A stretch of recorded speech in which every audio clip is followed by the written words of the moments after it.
talking about hoping and praying. Talking about hoping and praying. So, I forgot what the festival was called. Please forgive me. I forgot what the festival is called. But there was this festival that happened in New York, Techno Festival, that everybody went to and everyone was excited. No, it was in New York, somewhere in America. Please forgive me. I think I saw this on the r/AVS Rave subreddit. And I'm wondering, right, what is in the drugs? What is going on lately? Because this is the second time I've seen this happen on the timeline, where somebody in the fucking audience decided to bum rush the fucking DJ and try and get behind the decks. Or the first one obviously was that guy, I forgot that festival, they tried to attack the DJ, and I was attacking him actually. This guy looks like he wants to play, or I don't know, he wants to rub his bum on the decks. But this is fucking wild. This guy just leaps from the dance floor all the way to the stage. And if you can see this video clip, you're not going to see the whole video, or you can't see if you're not watching it. But there's a bit of a gap between where the people are standing. There's like a barricade to the stage. So he had to kind of leap 2 different places, get past security, and he still managed to get up there. Absolutely crazy. But I feel like it's been happening way more often lately.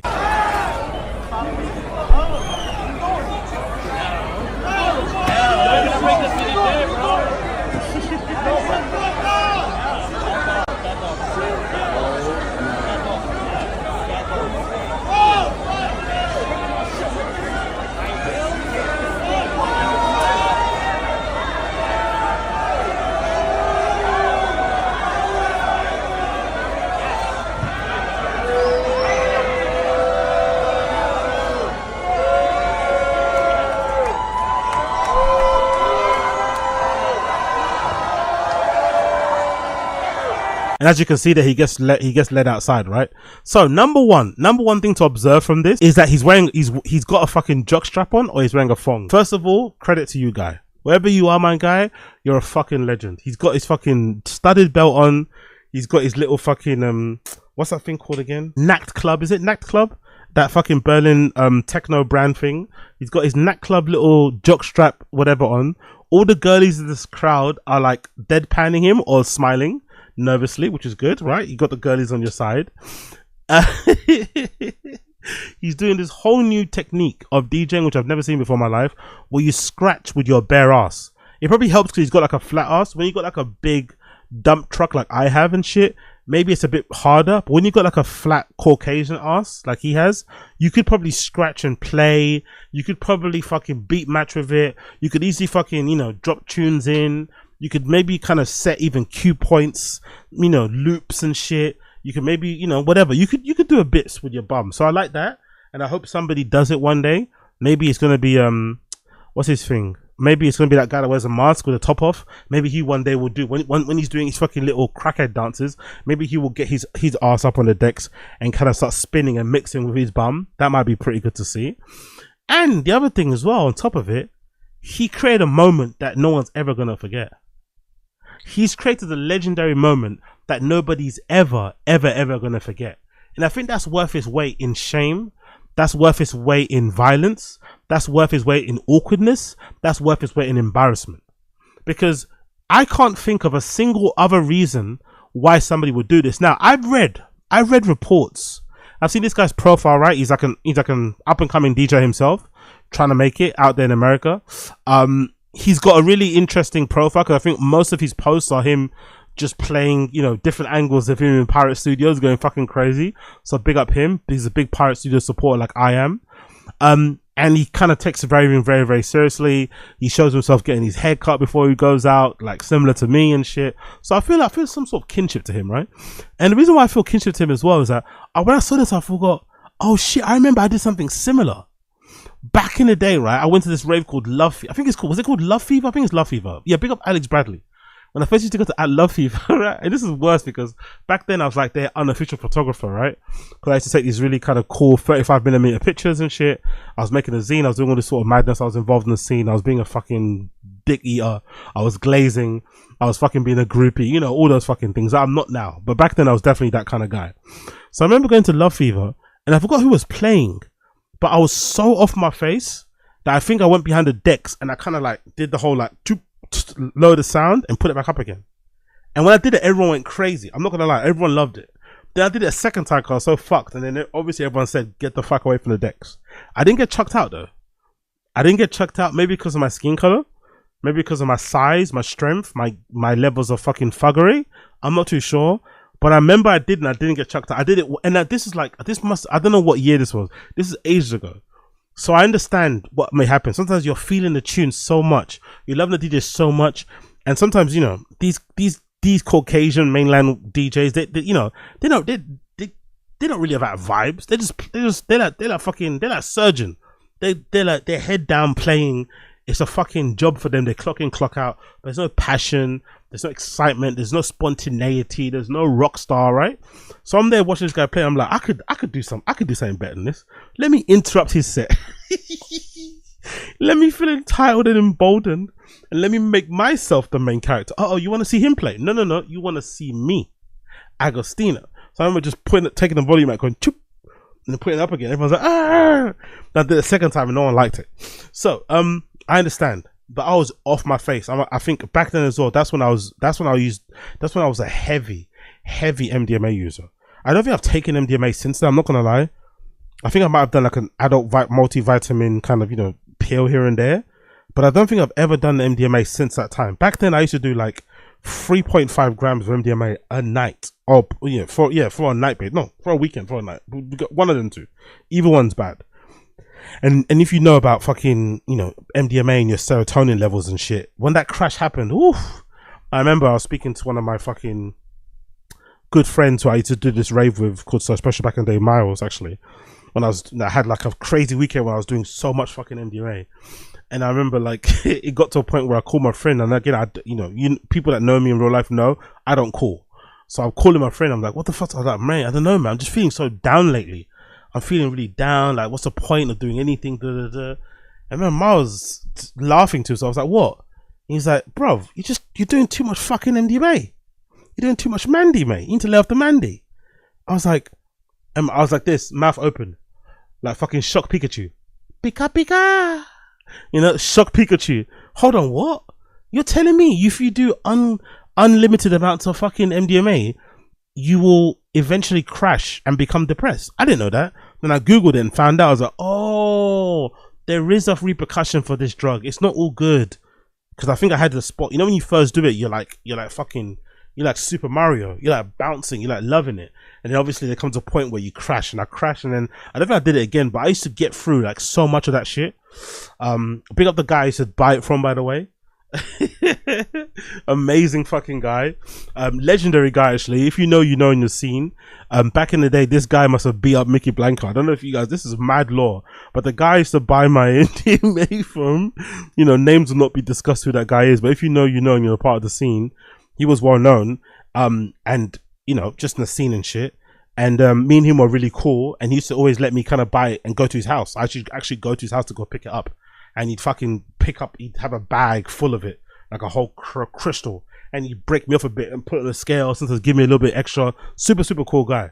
But you know, you have to be a real fucking, imagine what level of a fucking junkie you have to be invited to the dealer's house to get your, I mean, like, you have to be, I was on some crazy shit.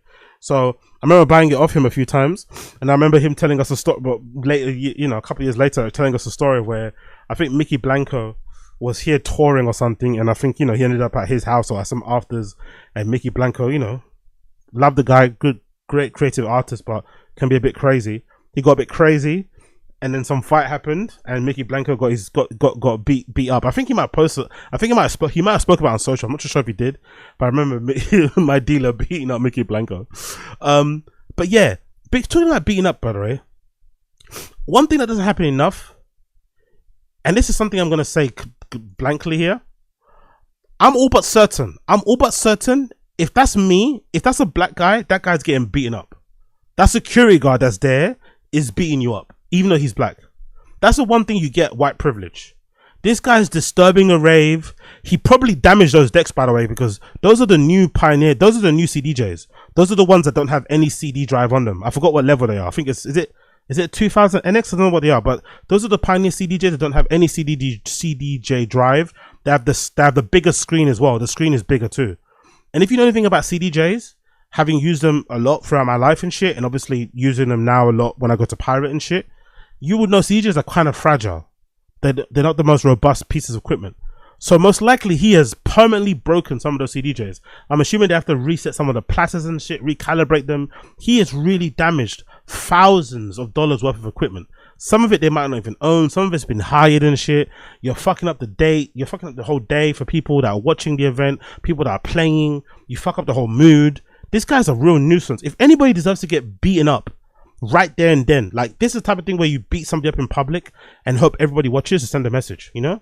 It's kind of like that joke from that guy on that podcast. I forgot the guy. I may have included in the clip. There's some English podcast where some guy said that he kills flies in his house, but then when he kills flies, he lays them on the windowsill of his window. Like, he put their bodies there so that they can, so other flies, like his boys, his mandems, can say, oh, look, if you come to this yard, you die. So they don't come into his house. He puts the dead bodies on the windowsill.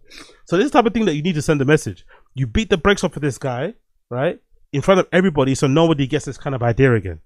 But because he's white, he kind of gets away with it. I guarantee you, this kid was black, brown, he's getting his ass handed to him. And if not, I think in dance music anyway, the lack of threat, the whole safe space shit has created people that do this. People that take the piss, you know? People take the piss and think this sort of stuff is acceptable. It's not acceptable. Like, behave yourself, bro. Like, there's nothing worse, I think, in my life, I think in life in general, than somebody that can't handle their drugs. If you're gonna do your drugs, if you're gonna do your gear, if you're gonna get on it, handle it like a fucking adult. Don't be in this type of situation. You're a fucking grown up and you're jumping up on the decks, disturbing everybody's day, getting tossed out outside, probably getting arrested, doing this, doing that. Like, what are you doing? Get yourself to fucking together. If you can't handle the gear, stay your ass at home. Don't do it. Grab yourself a fucking Club Mate or something and keep it moving. But don't be doing all this sort of nonsense. This guy's lucky that all these guys are cool and chill. But honestly, people need to get punched up more in raves. That's what I need to say. Especially in these techno raves, especially in the scene, whatever it may be, queer raves and shit, especially queer raves, LGBTQ ones. If somebody comes up and is on some homophobic thing, transphobic thing, people need to get punched up and stomped out. None of this, oh, let's get the police involved, let's fucking make kindness and teach people a lesson. No. If you're trying to create a safe space, you have to make sure whoever disturbs that safe space, once again, I don't believe safe space exists, but if you're going to create a safe space, whoever disturbs the safe space, you should beat the flipping brakes off of them. That's what I think you should do. But what do I know? I'm just a little boy in a little world. But big up that guy. There's actually another angle of him doing the same thing. Look at the alternate angle. Look at the alternative angle here. Look at this other angle here. Fucking psycho guy. By the way, like I said before, right? If you can't see the video, this is in a warehouse space somewhere in America. But look at where the stage is. Look at the stage. Look at the crowd. That's them there on the left-hand side behind the barricades there, right? Now look at this distance between that and the decks. This guy had to jump over the barricades, then clear this little area in front of the decks, which is usually a place where security kind of like look to make sure nobody's kind of jumping over or crushing the barricade, or if they spot anybody fainting, they can kind of help them. And then you got to jump up over this onto the stage, like, and he didn't get caught. Oh my, honestly, this security stuff. But these same security at these places will fucking stick a finger up your ass to try and find a pill or a fucking half gram of a kit, but they'll let this guy jump over probably 2 barricades and a stage to fucking dissolve the whole set. Nonsense. Useless.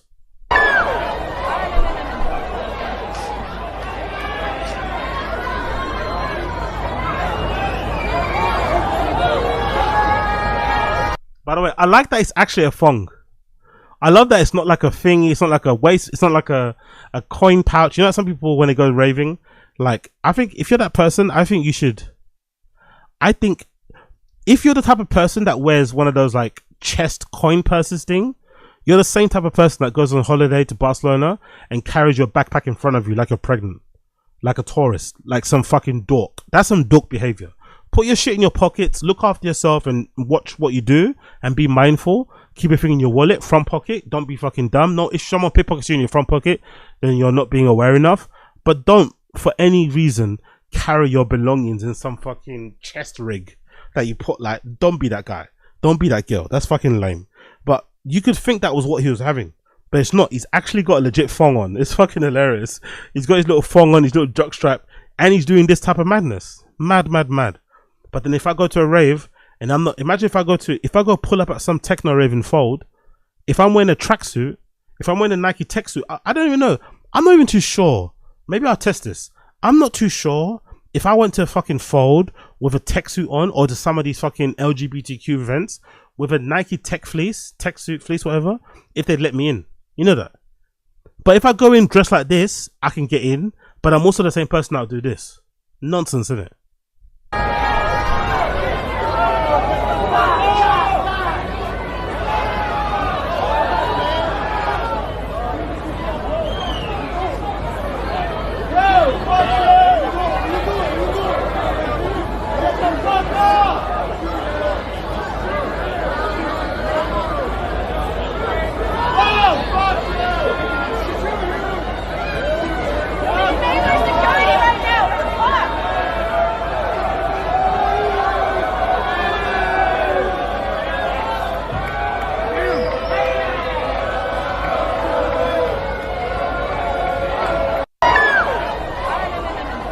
I don't know. Like I said, I think if that was me, or if that was anybody that looked like me, or if that was a brown colored person, I think you're gonna get fucked up. You're honestly gonna get fucked up. Legitimately gonna get fucked up. But if you're a fucking whitey, it's all good. You know what I mean? You get away with some stuff if you're Caucasian. We have black privilege, you have white privilege. You know, it goes both ways. I guess it goes both ways.